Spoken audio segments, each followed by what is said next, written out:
The mystery of the parrot Strygop habroptilus. Oldest living parrot species.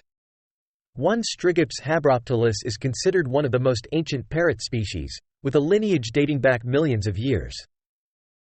Its unique evolutionary history makes it a living relic among parrots, and understanding its genetic makeup provides valuable insights into the broader evolution of parrot species. 2. Ancient connection with New Zealand.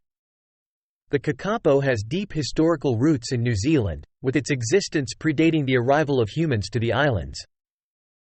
This long-term coexistence with the native flora and fauna of New Zealand contributes to its significance in both ecological and cultural contexts, embodying a connection that spans thousands of years.